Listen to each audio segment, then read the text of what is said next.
David Clendon. Thank you, Mr Speaker. Mr Speaker, this Policing Cost Recovery Amendment Bill purports to enable cost recovery for certain police services. Most of those services, of course, are currently provided through baseline funding. Essentially, Vote Police each year funds the activities of the police force throughout New Zealand, with one or two well-known and historically stable exceptions such as firearm licensing and the like. So the Greens absolutely believe that we need to retain that model, that we fund the police adequately to do their job, which is a difficult job, a complex task, a set of tasks, and we think that there is no place for user pays in funding policing in New Zealand. So this bill is absolutely sets the police force on the road to user pays. It establishes a model where at any point, by order in council, the minister can make regulations to extend the range of services which are for which a charge will be applied, and inevitably those charges will broaden. And while that's suggested that the initial charge of $7, I think has been mentioned, would be relatively low, nevertheless that's inevitably will increase over time.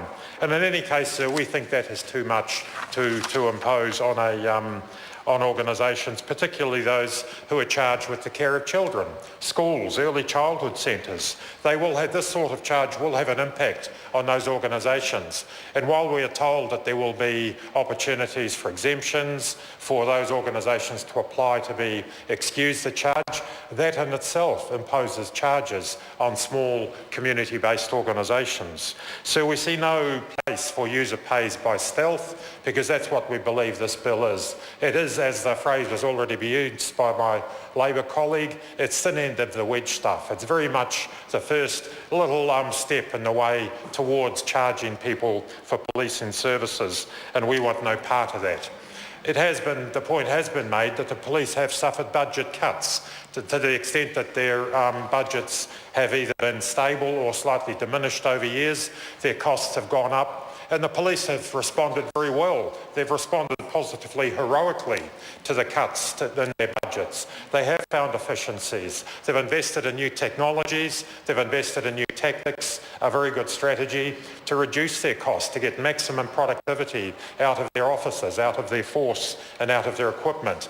But there is a point beyond which there is nothing left to be cut. There is no fat left in the system. And I believe the police are actually past that point where they are actually suffering from the fact that they are being funded inadequately. And this idea of charging for some services is not a satisfactory or an acceptable solution to that. So the proposition that the general policy statement is interesting. Some of the sort of tortured, convoluted logic that's offered to us in the explanatory note, it almost reads like a neoliberal economics 101 tutorial, desperately trying to justify the imposition of these charges on the basis of private good versus public good. So it doesn't stand up to even the least scrutiny. The idea that somehow a person must pay for a form of a licence to operate if we want to work for children, for example, by paying for this fee to have them vetted by police to ensure they are right and proper people to be working in an environment where there are children.